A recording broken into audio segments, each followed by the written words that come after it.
Bonjour mes chers amis du signe du Sagittaire. Je vous retrouve avec beaucoup de bonheur pour ce mois de décembre. Voilà, 2021.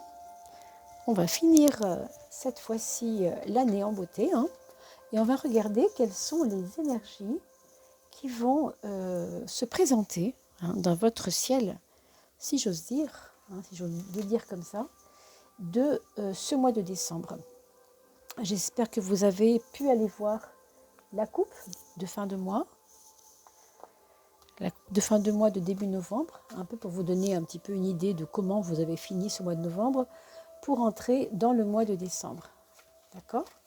Allez, une première. Il y a une transformation, pardon, il y aura une transformation qui va s'opérer. Alors, est-ce que c'est un changement de cap ? Ça pourrait être un changement de cap, ça peut être un problème de santé.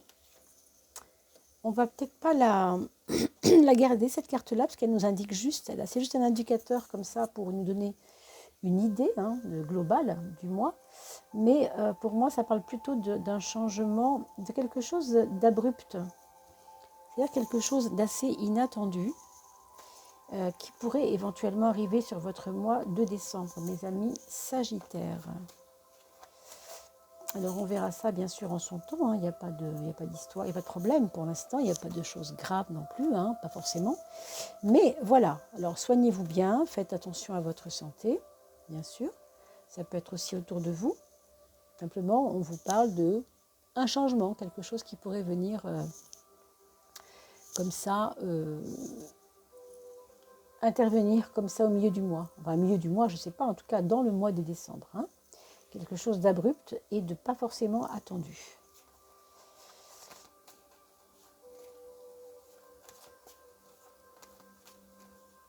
Alors, cette fois-ci, c'est la maison 7. Maison 7, maison 8.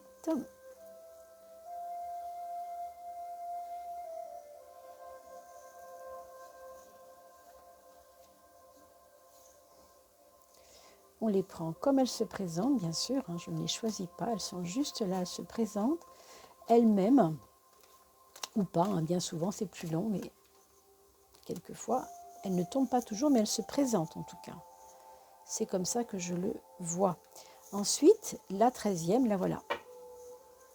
Alors, oui, je voulais dire au signe précédent, c'était la balance, que si jamais vous tombez par hasard en étant ascendant Sagittaire par exemple, sachez que la 13e carte a bien été regardée. Vous verrez ça dans la description de la balance pour ceux qui ont pu voir celui de la balance, le tarot de la balance. Alors, voilà ce qu'on a pour vous, mes amis Sagittaires, pour cette fin d'année. On a une impératrice qui nous parle d'autonomie, qui nous parle de reprendre un petit peu les choses en main, reprendre un peu son pouvoir. Donc c'est bien parce que vous avez un côté décisionnaire pour ce mois de décembre. On ne fait pas n'importe quoi, on sait où on va. Il y a une espèce de cap qu'il faut franchir et vous allez le franchir. On va reprendre son pouvoir en main et on va peut-être aider. Moi je pense que vous pourriez éventuellement aider une personne qui est indécise. Vous voyez, avec ce genre de choses, on peut faire appel à vous pour ordonner quelque chose qui est peut-être un peu cafouilleux chez certains. Alors, vous avez peut-être une sœur qui peut se rapprocher de vous. Si ce n'est pas une sœur, ça peut être une tante qui peut se rapprocher de vous. Regardons pour le mois social. Pardon. Alors, on a dans cette maison 10, mes amis, la force. Ce qui va nous donner un espèce de courage à braver un peu les impondérables, les épreuves même, quelquefois. Il y a du courage, il y a de la volonté et surtout, vous ne voulez pas forcément écouter ce qu'on vous dit parce que ce n'est pas le but. Dans votre vie sociale, vous allez de l'avant. Je veux dire, quand vous regardez ces deux cartes-là, elles sont fortes. Au niveau de votre côté décisionnaire, si je puis dire. Oui, il y a de la décision, mais il y a aussi de la de la bravoure, quoi. On prend des risques peut-être, hein. On prend des risques, mais on est content de prendre des risques, hein. C'est pas un truc qui fait peur, quoi, hein. On a l'impression que justement, on n'a pas peur. Alors, vous allez peut-être sentir quelque chose comme ça, un peu qui vous, qui vous emmène, qui vous donne de l'énergie, vous ne doutez pas, vous ne pouvez pas douter, hein. Et tant mieux. Par contre, on va regarder le frein quand même, parce que quand on a beaucoup d'allants comme ça, on peut regarder aussi de quoi on doit se méfier, d'accord? Alors, vous voyez, c'est la carte qui est tombée tout à l'heure. Il y a comme ça, on va dire des petits freins qui ne sont pas des freins. Là, c'est toujours le frein. À la maison 12, vous savez, je parle souvent du frein pour la maison 12. Mais ici, il faut le lire autrement avec cette carte-là. C'est plus en termes de... On peut faire confiance à soi, on peut faire confiance à sa propre puissance, ça, c'est pas un problème. On avance malgré tout, hein. Mais il y a les impondérables et il y a les coups du sort, on va dire. C'est-à-dire ce qui arrive abruptement. On a parlé tout à l'heure de quelque chose qui arrivait brutalement dans la vie, ça peut arriver. Et bien là, on a l'impression que, comment dire, ce qui va arriver va peut-être vous gêner et vous... alors, comment on pourrait dire ça? Comment je peux vous dire ça? Comme si ça allait vous...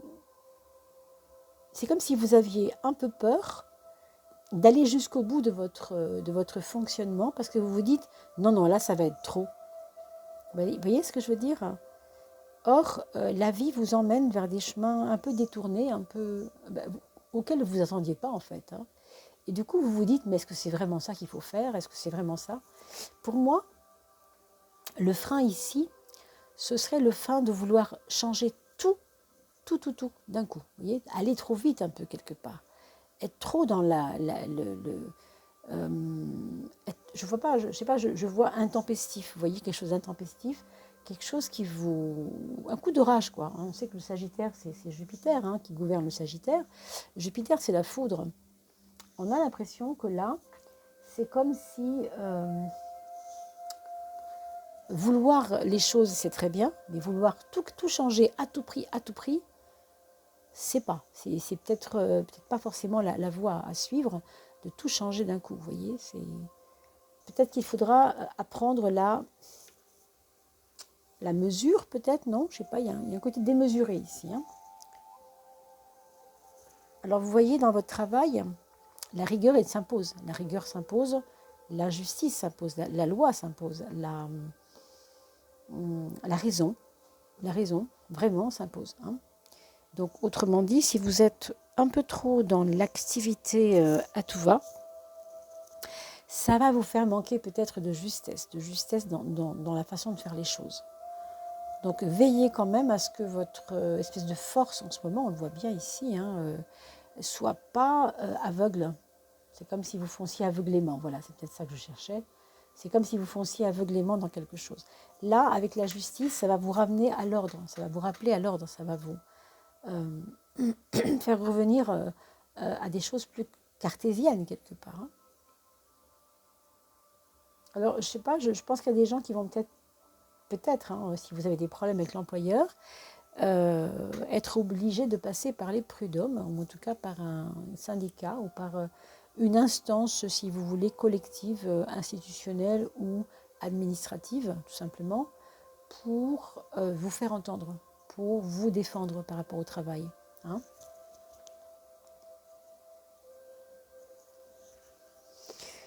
La maison des amours, ici, la maison 5, hein, elle est illustrée par le pendu, ce qui est une carte assez muette, assez discrète aussi.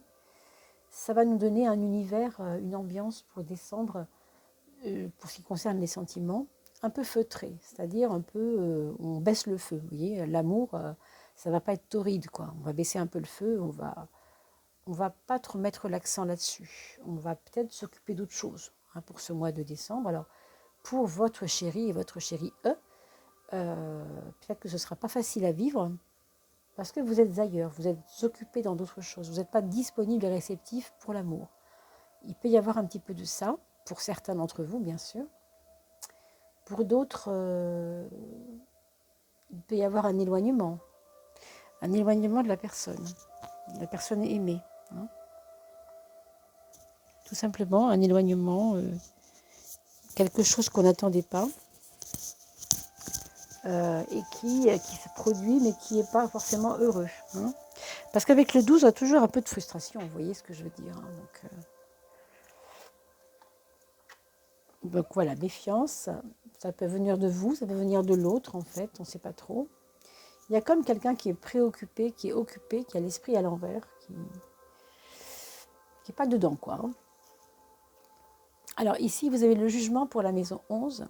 Et ici, typiquement, ça nous parle de projets à venir. Hein. Ça nous parle de projets à venir dont on ne voit pas maintenant le côté matériel. Ce n'est pas matériellement possible. Par contre, l'idée est là et l'idée est bonne. Il peut s'agir d'une collectivité, il peut s'agir de quelque chose que vous mettez en commun avec d'autres personnes. Je ne sais pas pourquoi, je vois aussi de l'esthétique là-dedans, des projets liés avec l'esthétique, avec un renouveau du corps, un renouveau, vous savez, se refaire quelque chose encore, se refaire le nez par exemple, des choses comme ça qui viennent. Hein. Vouloir changer quelque chose qui a à voir avec votre apparence. Ça peut être dans les projets. Alors pour la maison 4 et le foyer, on a la lune, qui est une carte de protection, hein, comme vous le savez. Protection plutôt maternelle, maternante. Et peut-être que vous avez une maman très proche de vous, hein, mes chers Sagittaires, pardon. Peut-être votre maman, peut-être une femme très près de vous, ou tout simplement une personne qui vous écoute, qui vous entend, enfin, en tout cas avec qui vous vous sentez protégé, compris, choyé un peu. Hein. Il y a chez certains d'entre vous aussi peut-être une famille, il y a un côté comment on pourrait dire ça, des discussions si vous voulez au niveau de la famille qui ne sont pas des personnes qui ne se comprennent pas. Vous voyez ce que je veux dire? Des personnes qui vivent ensemble et pourtant qui ne se comprennent pas. Chacun a son monde, chacun a fermé la porte sur son propre monde. Et donc ça peut aussi être dans l'ambiance de votre foyer, mes amis Sagittaires. Hein. Alors, la maison 3 et la maison 9, le mental. On a quand même un beau soleil, hein, ça c'est quand même à signaler. Pour moi, c'est quand même très positif dans le sens où vous êtes...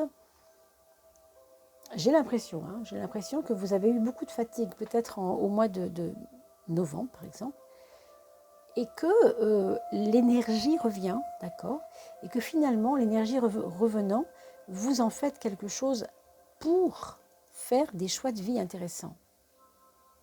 C'est pour ça qu'on retrouve peut-être cette force qui vous oblige à bouger, à foncer, à y aller, quoi, sans peur et sans reproche, si j'ose dire. Hein. Mais ici, il y a la notion de choix.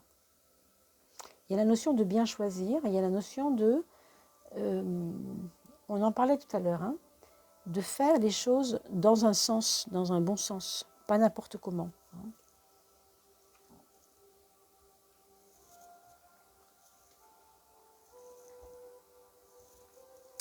Donc, pour la maison 2 et la maison 8, on trouve deux cartes assez intéressantes et assez ambiguës aussi en même temps. Ici, on a à la fois un aspect destructeur, un aspect qui ne tient pas debout, un aspect tout en chaotique un peu. Et en même temps, regardez, on démarre sur du nouveau. Donc il y a peut-être chez vous, mes amis, un problème avec les finances qui ne va pas être facile sur le coup, peut-être pas, ça c'est clair, mais qui va peut-être vous obliger à changer le cours des choses. C'est peut-être ça hein, le problème que vous aviez tout à l'heure. On regardait, on perd quelque chose ici. Hein. Alors si c'est matériel et que c'est de l'argent, bon, c'est moins pire que si c'était quelqu'un, bien sûr. Hein, donc voilà. Mais quand même, hein, c'est grâce à cette perte et c'est grâce à la leçon par rapport à cette perte qu'on va pouvoir bifurquer vers quelque chose de nouveau. Vous voyez? C'est un petit peu ça que ça dit. Alors évidemment, je vous souhaite que ce ne soit pas juste des choses matérielles, bien sûr. Ça paraît être ça, ça paraît être quelque chose de lié à ce qui vous attache hein, à la matière, ce qui vous attache, qui, pour certains d'entre vous, vous avez peut-être été un petit peu trop dans la matière, un peu trop, vous voyez, un peu trop dans l'envie de faire de l'argent. Et peut-être que la leçon apprise de tout ça va vous donner une nouvelle vision peut-être, mais une vision plus créative de vous-même, plus, oui, libre j'ai envie de dire. C'est un petit peu comme si le fait de la matière était enchaînant pour vous. Ça vous enchaîne, ça vous bloque et ça vous rend nerveux un peu. Il y a un peu de ça, un peu d'inquiétude, de nervosité, peut-être de excitabilité, quoi. Or là, on vous parle d'un changement maison 8, d'un début de cycle, de quelque chose de positif. Hein. Vous voyez cette tempérance, on en a parlé tout à l'heure avec les personnes que vous écoutez ou que vous n'écoutez pas. Ben là, on a une tempérance. Ça veut dire en gros hein, que vous pouvez toujours écouter les personnes, mais pas tout le monde. Pas tout le monde. Hein. Il faut savoir trier. Hein. Il y a des échos positifs pour vous dans la voix de vos amis et il y a des échos qui ne le sont pas. Et ça va être ça un petit peu pour vous le challenge, de voir un petit peu comment vous pouvez à la fois, pas forcément faire les choses pour plaire, justement pas, hein, mais ménager quand même l'entourage pour que eux aient envie de vous ménager. En fait, c'est ça. Comme vous ne ménagez pas l'entourage, l'entourage ne vous ménage pas. Donc ça, c'est aussi à réfléchir quand même, parce qu'il peut y avoir un petit peu de ça. Vous êtes un petit peu trop direct parfois. Hein. Donc peut-être que, comme vous avez cette espèce d'énergie en ce moment, ça a du mal un petit peu à s'adoucir et du coup, on vous propose ici de mettre un peu d'eau dans le vin. Vous voyez, la carte le dit, hein, mettre de l'eau dans son vin et du vin dans l'eau. Hein, c'est un petit peu les deux. Hein. C'est typiquement ça. Hein. Donc, ne soyons pas trop entiers, soyons un peu diplomates. Ça peut s'appeler diplomate, ça peut-être, non? Alors, regardons la 13e carte, la carte synthèse, et c'est le pape, la leçon. Alors, il y a une leçon à tirer ici. Hein. Pour ce mois de décembre, je vous le dis clairement, il y aura une leçon. La leçon. La leçon, alors, pour moi, c'est lié à votre enfance. Vous avez peut-être eu besoin d'une revanche avec l'enfance et vous avez peut-être eu besoin de vous prouver à vous-même que vous pouviez ne plus ressembler à ce qu'on pensait de vous quand vous étiez enfant. Par exemple, si c'est le cas, en tout cas de vous dépasser, de vous prouver à vous-même des choses. Et la leçon, ce sera peut-être de dire, au fond, je ne suis pas là que pour ça, je ne suis pas là que pour dépasser des choses de l'enfance. Je suis peut-être là pour aller plus loin que ça. Hein. On a vu tout à l'heure, celle-ci est tombée, vous savez, pendant qu'on brassait les cartes. Et celle-ci, elle est vraiment preuve de changement. Donc, il y a des changements de mentalité qui vont s'opérer, je pense aussi au mois de décembre. Voilà mes amis, Balance, Sagittaire. Oh, je ne sais pas pourquoi, depuis tout à l'heure, je fais un lapsus affreux. Je sais très bien qu'il s'agit du Sagittaire, pourtant.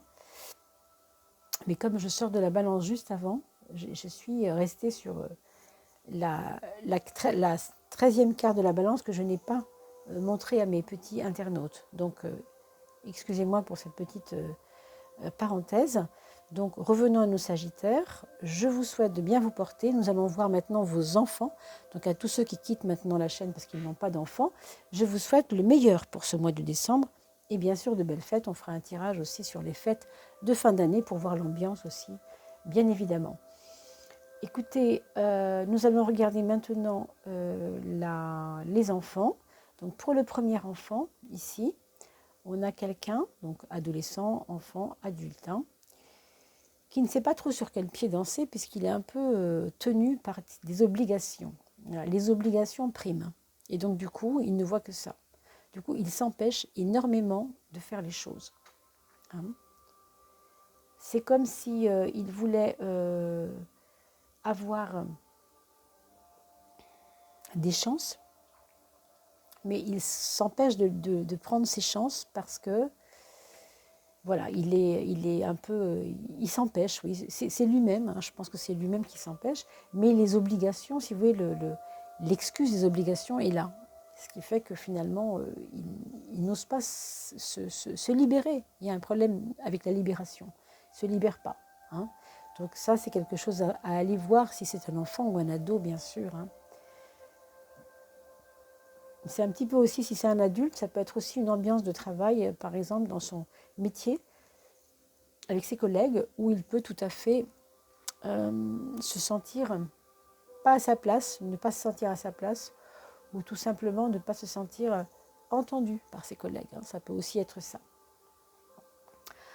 Pour le deuxième enfant, qu'il s'agisse d'un enfant, un ado, un adulte, ici c'est quelqu'un qui va devoir ranger son frein, comme on dit, se calmer, hein, se calmer, mettre un peu je vais dire de zen même dans sa vie, essayer d'être un peu plus zen.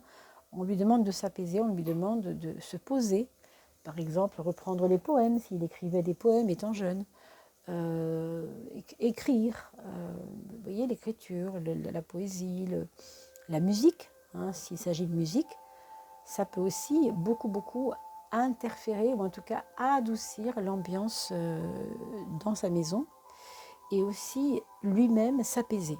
C'est important pour lui. Hein. Donc on peut lui conseiller le yoga, on peut lui conseiller des pratiques plus ou moins en relation avec le zen. Ça peut être des petits bonsaïs, hein,